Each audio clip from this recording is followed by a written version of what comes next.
नमस्कार दोस्तों, stock market studies में फिर से आपको बहुत-बहुत स्वागत करता हूँ और आज मैं फिर से आपके सामने कुछ इम्पोर्टेंस कंपनी के अपडेट्स लेके आया हूँ और उस अपडेट को दिखाने से पहले मैं रिक्वेस्ट करूँगा, अभी तक आपने चैनल को सब्सक्राइब नहीं किया, तो ज़रूर सब्सक्राइब कर लीजिए क्योंकि इस चैनल के माध्यम से आपको कंटिन्यूअसली हर कोई वीडियोस में आपको साथ इसीलिए शेयर करता हूँ क्योंकि आपका डिमांड है और आप बहुत बार बहुत सारे लोग मुझे कमेंट्स भी करते हैं।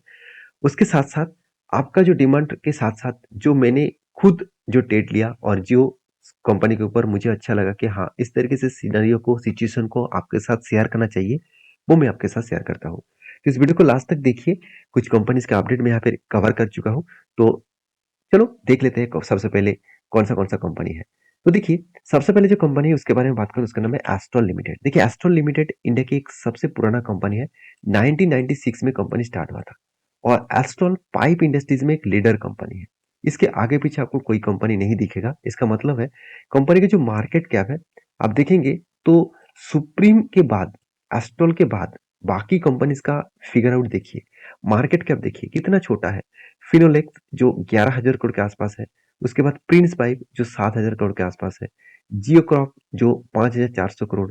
तो इस तरीके से जो इतने सारे कंपनीज है उसका हालत अभी भी बहुत मतलब वीकनेस सिचुएशन में है। अभी एस्ट्रल नंबर वन में था, आज एस्ट्रल सेकंड पोजीशन में क्यों आया उसके पीछे एक रीजन भी है। रीजन क्या है कि सुप्रीम इंडस्ट्रीज जो है वो जिस तरीके से काम कर रहे हैं और जिस तरीके से मार्केटिंग कर रहे हैं, तो मार्केटिंग के कारण सुप्रीम का जो प्रोडक्ट है उसका सेल्स बढ़ चुके हैं और उस सेल्स बढ़ने के कारण ग्रोथ भी हो चुकी है। आप देखेंगे तो सेल्स क्वार्टरली जो सेल्स का डेटा देखेंगे आप, सुप्रीम का जो डेटा है वो एस्ट्रल का डबल के आसपास है। तो यही कारण है एस्ट्रल नंबर वन बन चुके हैं। सेल्स अच्छा हुआ तो प्रॉफिटेबिलिटी अच्छा बना। उसके चलते हुए कंपनी लोग इस कंपनी के ऊपर, सुप्रीम के ऊपर भरोसा भी करना स्टार्ट किए। तो लोग बाइंग किया तो मार्केट कैप भी बढ़ गया। तो इसलिए वो नंबर वन पहुंच चुके हैं। तो इसका मतलब ये नहीं कि एस्ट्रोल खराब हो गया, बेकार हो गया। ऐसे बात कभी भी दिमाग में कभी भी मत लेके आना, क्योंकि कंपनी का मार्केट कैप के साथ साथ कंपनी का कर्जा जीरो है, कंपनी का आरओसी बेस्ड है, कंपनी के सेल्स का क्वार्टरली मतलब ग्रोथ भी बहुत शानदार है, प्रॉफिट भी अच्छा किया। तो नेट प्रॉफिट सब कुछ अच्छा देखने को मिला। डिविडेंड यील्ड भी छोटा मोटा है, फिर भी डिविडेंड तो दिया। तो कंपनीज के ऊपर सबसे जो इम्पोर्टेंस पॉइंट है, जिस इम्पोर्टेंस पॉइंट को हमेशा हम लोगों को देखना चाहिए, वो है कंपनी के पास कितना कर्जा है। देखिए कंपनी की जो बोरिंग्स है एकदम ना के बराबर है। कंपनी कर्जा लेने के ऊपर भरोसा नहीं करता है। कंपनी खुद के बिजनेस को अलग लेवल में रिप्रेजेंट किया, कभी भी कर्जा नहीं लिया। और सबसे इंटरेस्टिंग पॉइंट क्या है, इस कर्जा ना लेने के बाद भी कंपनी का रिजर्व लगातार बढ़ते चले गए, कंपनी का फिक्स्ड एसेट भी लगातार बढ़ते चले गए और कंपनी खुद के बिजनेस के ऊपर कंटिन्यूअसली पैसा लगाते चले गए। इसका मतलब प्रोसेसिंग में पैसा हमेशा लगा चुके, मतलब लगता हो आपको देखने को मिलेगा। और इस बार कंपनी 200 करोड़ तक कंपनी बिजनेस के ऊपर पैसा लगा चुके हैं, जो प्रोसेसिंग में है, ऑन गोइंग में है। जो प्रोसेसिंग खत्म होने के बाद वो डायरेक्टली आपको फिक्स्ड एसेट में नेक्स्ट ईयर में ऐड होता दिखेगा। अभी सबसे इंपॉर्टेंट पॉइंट क्या है आप जानते हैं, इस कंपनी के ऊपर हम लोगों को लगता है कि कंपनी बेकार हो गया, कंपनी सेकंड में आ चुके तो खराब हो जाएगा। तो इसीलिए हम लोग क्या कर रहे हैं, मतलब रिटेल पब्लिक क्या कर रहा है, देखिए जिसके रिटेल पब्लिक के पास कितना होल्डिंग्स था, 14%, वो खुद का स्टेक को बेच रहा है। और उसी का फायदा कौन उठा रहा है, इंस्टीट्यूशन उठा रहा है, एफ उठा रहा है। एफ के पास 13% होल्डिंग था, वो होल्डिंग को बढ़ा के कर चुके 18.5%। तो आपको एक बात को याद रखना है, जब अच्छे कंपनी करेक्शन में हो, सस्ते में हो, तो उस कंपनी के ऊपर आपको इन्वेस्ट करने के लिए सोचना चाहिए।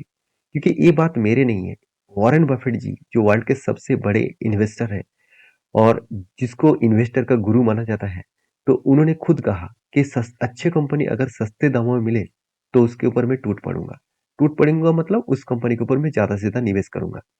तो मेरे हिसाब से एस्ट्रोल का जो सिचुएशन है उसके बारे में चर्चा करूं, तो लास्ट कुछ फ्यू डेज का अगर डिलीवरी का डेटा दिखा दूं, तो कंटिन्यूसली एक हाई ग्रोथेबल डिलीवरी देखने को मिला है।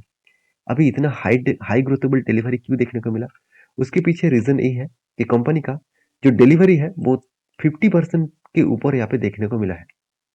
अभी इसके बारे में चर्चा करूं, तो कंपनी के जो रिजल्ट आया था, कंपनी का जो रिजल्ट आया था 18 तारीख को, उस रिजल्ट किस तरीके से आया उसके बारे में थोड़ा सा मैं यहाँ पे भी दिखा भी देता हूँ। हाँ, कंपनी के देखिए क्वार्टरली रिजल्ट, सेल्स अलग लेवल में इंक्रीज हुआ, एक्सपेंस मेंटेन करने के बाद कंपनी पिछले सालों के जो क्वार्टर का जो रिजल्ट था उसको अलग लेवल का बीट किया, अच्छा खासा बीट किए। और कंपनी क्वार्टर क्वार्टर को थोड़ा सा बीट नहीं कर पाए, तो इसलिए थोड़ा सा अभी भी प्रेशराइज है। तो जब कंपनी का रिजल्ट आया था 18 तारीख को, तो रिजल्ट के दिन एक देखिए भारी भरकम गिरावट देखने को मिला था। और यही कारण है कि कंपनी के जो एस्टीमेट है वो क्वार्टर क्वार्टर बेसिस में मीट नहीं कर पाया, एस्टीमेट को बीट नहीं कर पाया, जिसके चलते एक प्रेशराइज देखने को मिला था। और फिलहाल के लिए देखिए इस कंपनी के ऊपर क्या राय बन रहा है। देखिए फिलहाल के लिए इस कंपनी के ऊपर मैंने एक लेवल्स यहाँ पे मार्किंग यहाँ पे ढूंढा हूँ, जिस लेवल को कहा जाता है कप विद हैंडल पैटर्न। तो कप विद हैंडल पैटर्न जब इस तरीके से पैटर्न क्रिएट होता है, तो मैं आपको हमेशा बोलता हूँ कि पैटर्न्स के ऊपर कोई भी ब्रेकआउट कैंडल चाहिए और उसके ऊपर क्लोजिंग चाहिए। तो ब्रेकआउट तो हुआ मगर क्लोजिंग नहीं हुआ, तो इसलिए इस पैटर्न अभी तक कंफर्म नहीं हुआ। तो मैं इंतजार कर रहा हूँ, जब इस पैटर्न कंफर्म होगा देखिए फिर से एक बार अ, मतलब शोल्डर क्रिएट किया, सॉरी हैंडल क्रिएट किया, और मुझे लगता है फिर से एक बार हैंडल क्रिएट करेगा। तो इस तरीके से सिचुएशन थोड़ा ज्यादा बार हुआ तो सोचना उसका हायर पॉसिबिलिटी है, अगर जब ब्रेकआउट करेगा तो टारगेट तक वो जरूर अचीव कर सकते हैं। तो फिलहाल के लिए कोई सिचुएशन ऐसा नहीं बना, तो फिलहाल के लिए इस कंपनी के ऊपर कुछ लेवल्स इस तरीके से दिखा। अभी नेक्स्ट कंपनी जो है उसके बारे में बात करूं, उसका नाम है अशोक लेलैंड। तो अशोक लेलैंड इंडिया के second largest heavy vehicle industries की कंपनी है, हेवी व्हीकल्स बनाने वाला कंपनी है। तो अशोक लेलैंड के पॉजिटिव पॉइंट क्या है, कंपनी पेट्रोल डीजल साथी के साथ मतलब साथ साथ कंपनी हाइड्रोजन जो गाड़ी है वो भी बना रहा है। उसके साथ साथ कंपनी सीएनजी और एलपीजी इस तरीके से गाड़ी के ऊपर भी कंपनी प्रोजेक्ट के ऊपर काम कर रहा है। उसके साथ साथ ईवीज गाड़ी भी कंपनी मार्केट में लॉन्च कर रहा है। तो इतने सारे प्रोजेक्ट के ऊपर एक साथ काम करना स्टार्ट किया, तो सोचिए अशोक लेलैंड के ऊपर कितना हाई ग्रोथेबल स्ट्रेंथ है आगे बढ़ने का।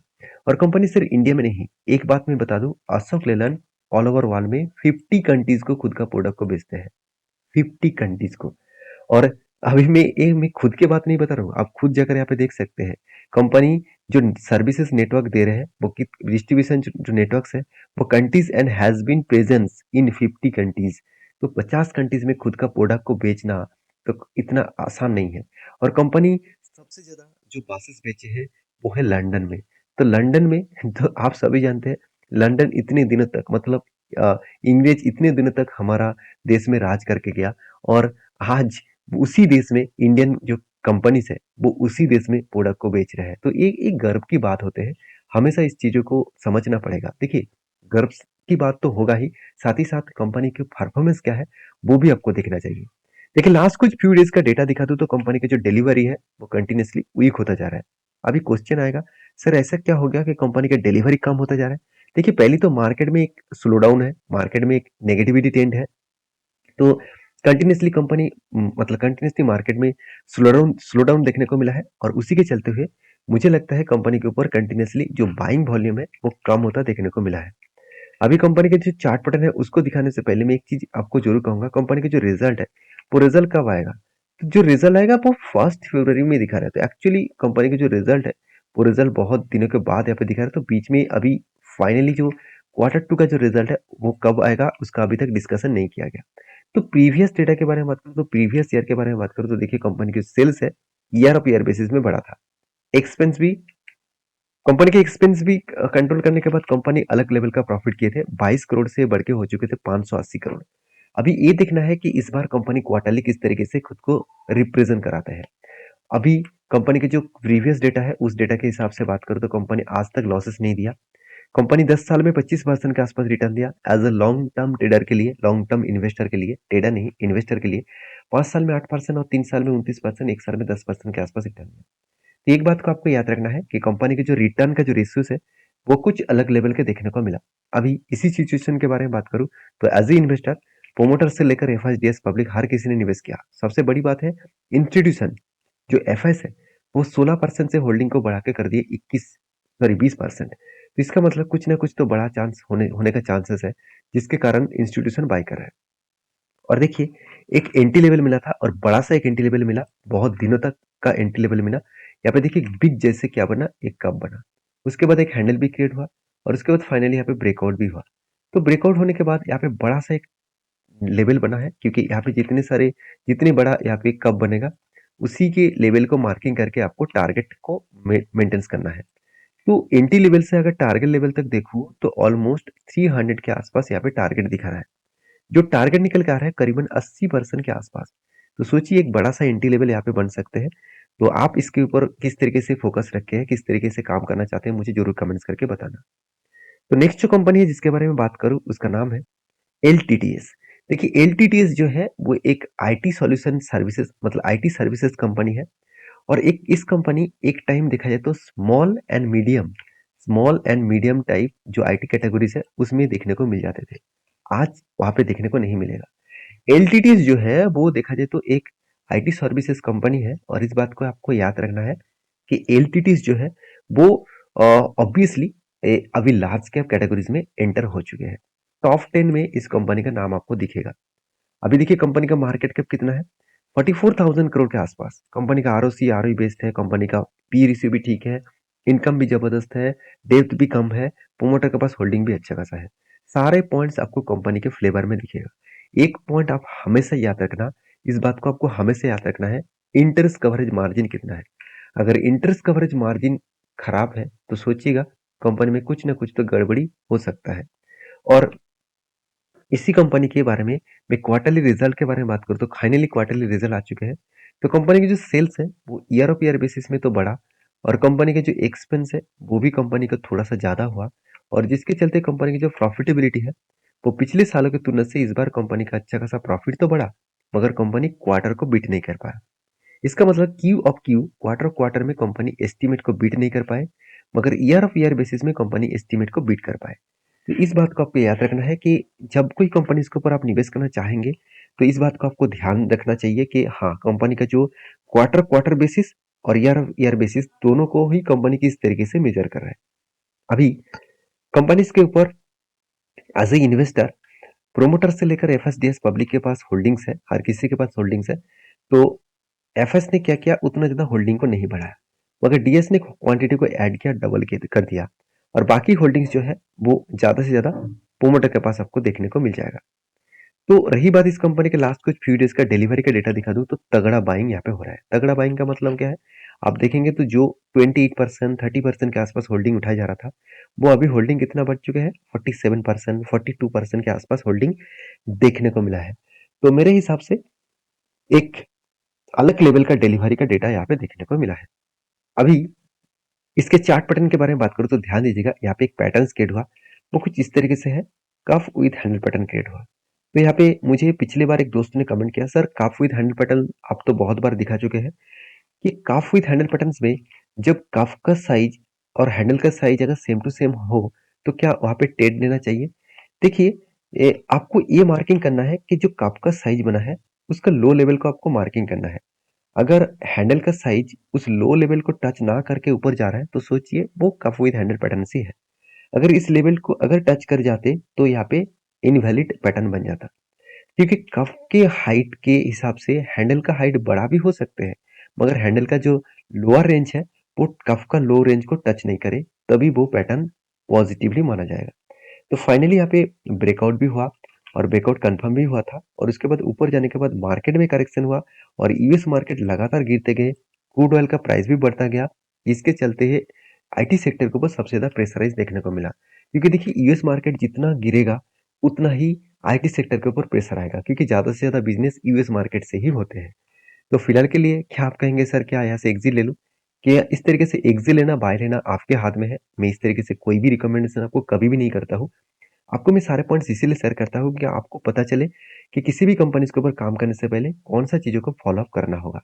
तो फिलहाल के जो सिचुएशन है मैं जरूर कहूंगा, आप मेरा जो टारगेट है वो टारगेट कुछ इस लेवल तक लेकर मैं चल रहा हूँ। मेरा टारगेट जो है वो कुछ 5 6 9 5 के आसपास मेरा टारगेट है। इस लेवल तक मेरा यहाँ पे पैटर्न का टारगेट बन रहा है। तो आपके क्या राय है इस कंपनी के ऊपर जरूर कमेंट्स करके बताना।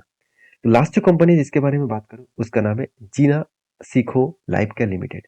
तो देखिए जीना सीखो लाइफ केयर लिमिटेड ये देखा जाए तो एक फार्मास्यूटिकल्स कंपनी है और इस कंपनी के ऊपर एक बहुत बड़ा अपडेट भी आया, वो है बोनस का। 2 तारीख को कंपनी 4:5 का हर 5 शेयर के बदले आपको 4 शेयर बोनस के हिसाब से देने वाले हैं। तो इसको देखकर खुश मत हो जाना, कंपनी के ऊपर स्टडी करना उसके बाद काम करना। तो वीडियो में अगर कुछ जानकारी अच्छा मिले तो प्लीज लाइक करना और आपका लाइक बहुत मोटिवेट करता है, तो लाइक के साथ साथ दूसरों दूसरों के साथ शेयर भी करना। और हाँ, एक चीज मैं जरूर कहूंगा, अगर अभी तक आपने डीमैट अकाउंट ओपन नहीं किया तो आप नीचे लिंक्स में जाकर अकाउंट ओपन कर सकते हैं, जहाँ पे आपको एक्स्ट्रा बेनिफिट मेरे तरफ से जरूर मिलेगा। तो मिलते हैं नेक्स्ट वीडियो में, तब तक के लिए अच्छे से रहिए, अपना ख्याल रखिए, धन्यवाद।